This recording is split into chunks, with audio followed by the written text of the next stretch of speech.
Good morning, everyone. Our topic is all about reading skills. Okay, let's continue. The literacy. What is literacy? Literacy is the broadest sense that describes particular ways of thinking about doing reading and writing, with the purpose of understanding or expressing thoughts or ideas in written form in some specific context to be used.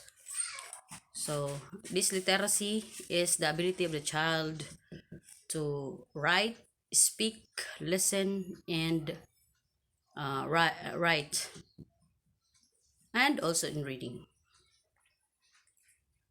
Then, traditional reading test is the process of getting information or text from a friend format. So, in other means that traditional reading test is like a reading in a books, encyclopedia, or dictionary.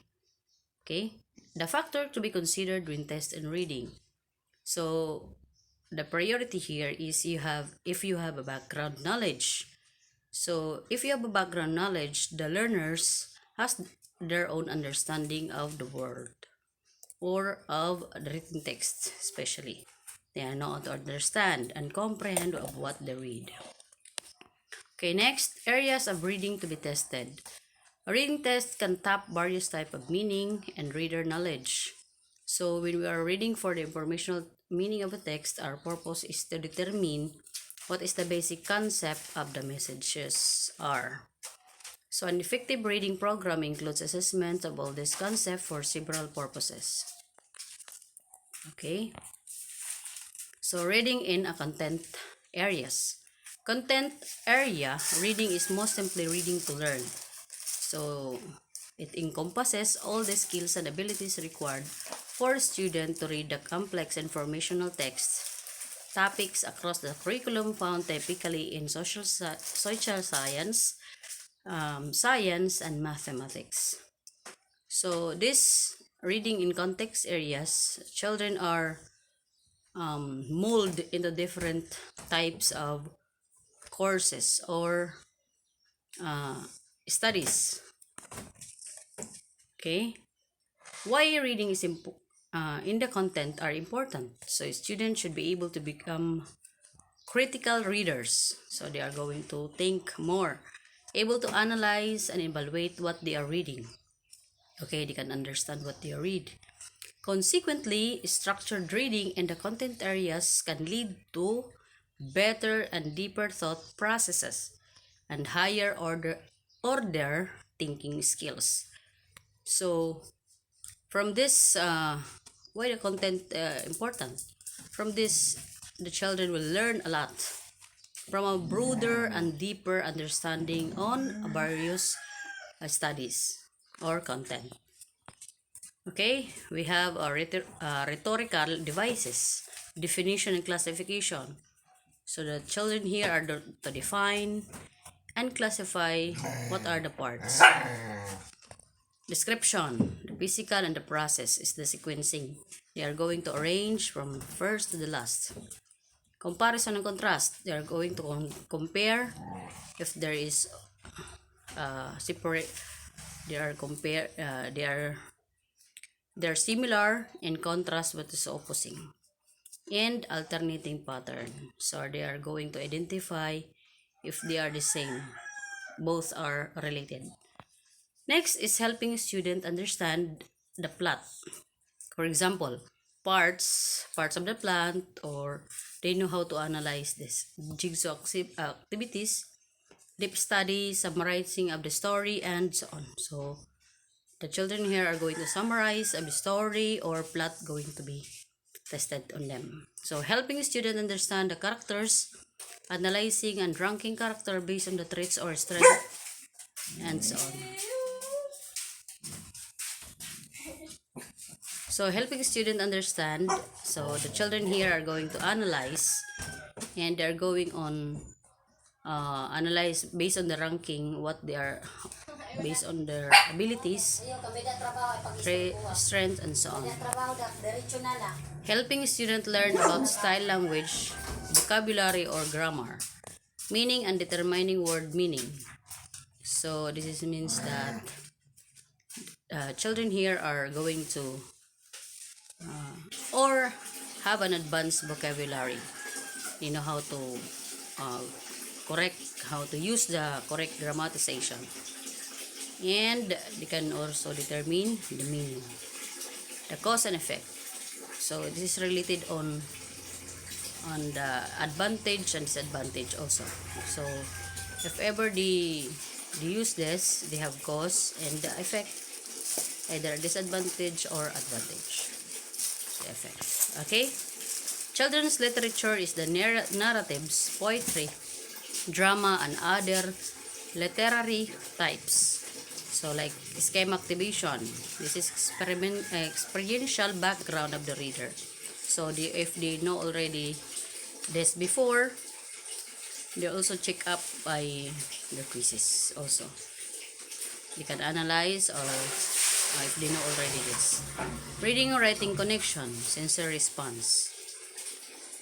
Okay, this is also a reading connection if they are going to feel that in their heart also, if they know how to respond this sincerely. Okay, engagement activity, like for example groupings, story reading. Story reading is the voice impact with the grammatic poses, yung mga actions, they have the actions, and with the related on the eye contacts. Storytelling is also sharing, the same with the voice impact. We have also this with dramatic poses. Story book talk is a role playing. So it's a role playing based also, they can also share, and they have also role playing what they have, what they are in, they are a villain or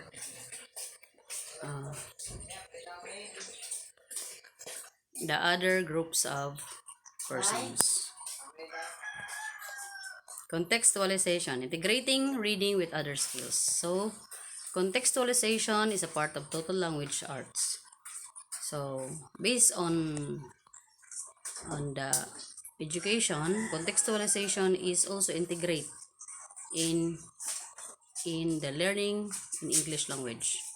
So they are part of the total language art, reading instruction that mix the written text from different subjects across the curriculum. So they are using the contextualize, like for example the DLHTM. So from the Fiesta in Catwalogan, they also related in this. And reason for integration. Teachers continuously grapple with the issues of time, content, and coverage.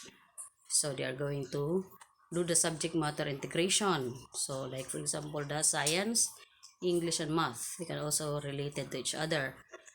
The ESP, the MHPSS, psychosocial support, also related in this. They are combined with the subject matter integration, with the natural combination of content and strategies. So language art integration by observing the modes of listening, reading, speaking, and writing.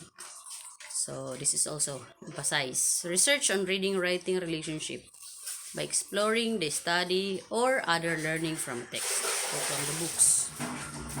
Selected strategies from reading writing integration. So they have style study. So they have to read their own, understanding on their own.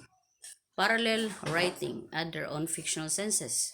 More horror or another effect that they can relate on. Extended writing is their own from their own ideas. They're going to express from their own ideas.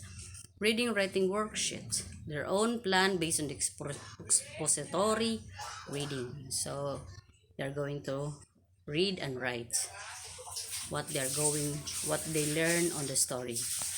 Next is reading writing workbench. As their own craft, they have to make their own craft but based on the author, based on the story. Constraint on integration. It is instructional materials, division of the subject matter, inadequate support of the colleges. So because of this constraint of integration, so there are some factors that teachers not excel their effort do not excel more effort on this integration because of the instructional material, because of they're going to find where is this material. Division of subject matter because of the divide. Science is divided by health in MAPI. They also divide. Health is another from the science and health. So they are confusing to the other teachers. Inadequate support from colleges or colleagues and administrations. So need time and effort to create this integration. So it takes time to put some on the integrations. We have also the Master of English Language Art. We have the print concept, phonological awareness, phonics and word recognition, language or grammar, vocabulary and spelling, comprehension. They can comprehend about the read, write, writing. They can also write where they are in their mind and hearts. Fluency is the vocal or oral reading experiences. Also this fluency. So the print is from the print format, like for example books, encyclopedia and other and so on. So they have also the factors and other, and there, we have also the social science studies content. So we have in reading, we can background information of the story, explanation and images, okay, from reading. We have also the documents, description of monuments. Speaking is talking about box activity. Collaborative groups, discussion, choose a corner, argument activity. So like for example debate is also emphasized here. And group sharing of writings. Writing is also analysis tools or organizer. Essay. So you're going to say why this happened. T-chart and essay.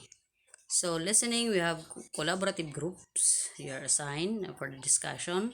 Choose a corner, argument activity, viewing, evaluating film clips. Okay, group and sharing of writing. So this is also in the content of social studies.